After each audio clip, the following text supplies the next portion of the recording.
il-lej fil-palazz fejn naħdmunej xuġġat waħda tinkiteb li gerxet il-kolla sa anka lil-pejxu. Is-sinjura qamet ħanxar għax l-istatwa li kellha għebet. Ir-rid sartu antika u rid tal-familja qalet. Jien ma nafx tarala. Tixxammu rata mqaret. Kont qed ngħidilkom għax dil-koka qasmet li qalbi bir-riħa. Anka Bertu l-porter sparixxa. Fejn maru ġej lura jien ma nafx u kolli nammetti għalhekk għandi naqadiqa. Insomma, tkunu law, għaddu, niftuħ dejjem il-bib u kif tkunu magħna naqraw xi ktieb.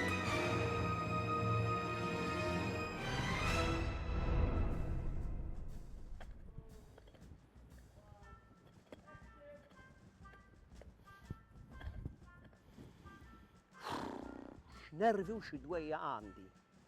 Hemm ġew fil-palazz kulħadd itsekksek u jgħid fuqi.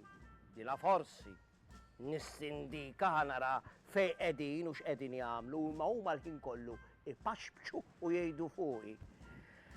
Ma insomma biex nikkalma meta jkolli daw in-nervi u d-dwejja taf x'nieħu gost jien? Naqra ktieb.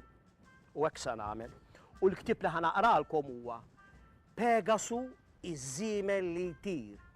Mistorja Griega din. Xi krua ta' mostru kien il-Kimajra. Il-Kimajra kellha ras ta' iljun, ġisem ta' moża u demb ta' serb. Ma li tiftaħ ħalqa kien joħroġ in-nar li taħraq kull ma ssib qudiema. Kulħadd fil-pajjiż kien imwerwer minnha. Irrid inwaqqaf lil din il-kreatura milli tkompli tbeżza lill-poplu tiegħi, qal is-Sultan. Ġibuli lil Belerofont. Belerofont kien l-aktar raġel qalbini fil-pajjiż. Madankollu beda jirtot meta sema x'rid minnu s-Sultan. Belerofont kien jaf li l-uniku mod kif joqtol lil Kimajra kien permezz tal-maġija.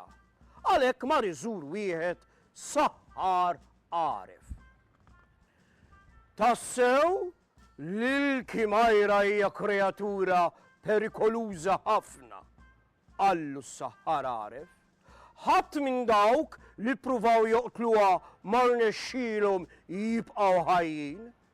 Is-saħħar ħareġ ir-ridni tad-deb mis-senduq tiegħu.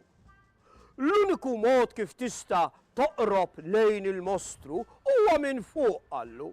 Hawn, ħadawn ir-riedni u mur fuq l-oljiet fejn għandek issib lil Pegasu, iż-żiemel li jtir. Żiemel salvaġġ u perikolus, imma jekk titfa' dawn ir-riedni fuqu tkun tista' tirkbu. Imbagħad inkun nista' ntir fuq il-Kimajra u noqtolha bil-lanza tiegħi, qal Belerofont. Tefa' rridni fuq spaltu u telaq għalon it-triq. Huwa sejjer waqaf fraħal biex jistaqsi fejn jista' jsib lil Pegasu. Iżda ħadd qatt ma kien sema b'żiemel itir. Imbagħad kien hemm tifel żgħir li ġie fuqu qallu kull meta l-qamar ikun qed jiddi bil-lejl, Pegasu jinżel fl-art biex jixrob minn ix-xija li tinsab fuq l-oljiet. Rajnieh, żiedet tgħid oħtu, jibqa' fl-art għal ftit sekundi u mbagħad jerġa' jtir lura fl-arja. Belerofont sab in-nixxija li t-tfal kienu qalulu dwarha u staħba wara siġra. Stenna kemm felaħ imma Pegasu baqa' ma derx. Belerofont ma damx biex beda iħossu għajjien u fl-aħħar ħadu n-nas. Filgħodu qajmu l-ajjat ta' tfal. Ara, Pegasu kien hawn bdew jgħidu fil-waqt li jurew il-marki tan-nal li żiemel kien ħalla fit-tajn. Dak il-lejl Belerofont ma kielx, għax kien jaf li bil-ġuħ ma kienx se jorqod.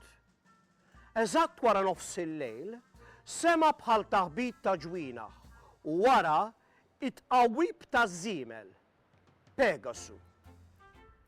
Ftit ftit Bellerofont beda risaq lejn iż-żiemel. Ma li wassal eżatt warah, tefalu rridni maġiċi madwaronqu. Pegasu ola fuq saqajh ta' wara u b'dawk ta' quddiem beda jagħti fl-arja, imma kien kollu għal xejn. Issa kien ta' Bellerofont li minnu fih rikeb fuq daru. Mill-ajru kien faċli biex isib il-moħba tal-kimajra, imma l-kreatura kienet sematom ġejjin. Ħarġet tiġri mill-ar tagħha, twarzaq kemm tiflaħ u tarmi nirien tal-biża' minn ħalqa. Bellerofont qatt ma kien għadu ra kreatura daqshekk tal-waħx, qatt ma seta' joqtola bil-lanza tiegħu biss, bil-forsi tisib mod ieħor. Dak il-waqt Bellerofont ra minjira ta' ċomp qrib il-moħba tal-kimajra, ġibet ir-ridni ta' Pegasu u dan tar bil-ħlewwa lejn l-art. Bla dewmien, Bellerofont ġabar ċomba kbira, reġa' ġibet ir-ridni u Pegasu minnu fih reġa' tar lejn is-sema. Bellerofont ħares lejn il-kimajra tistennieh quddiem l-art tagħha. Deffes iċ-ċomba ġol ponta tal-lanza u għajjat kemm kellu saħħa. Issa! Pegasu għodos dritt lejn il-kimajra attent li jevita il-fjammi tan-nar. Emnuni, meta nkun qed naqra stejjer bħal dawn jien. Nikkalma, u nħallihom jgħidu li jridu fil-palazz l-aqwa il-ktieb.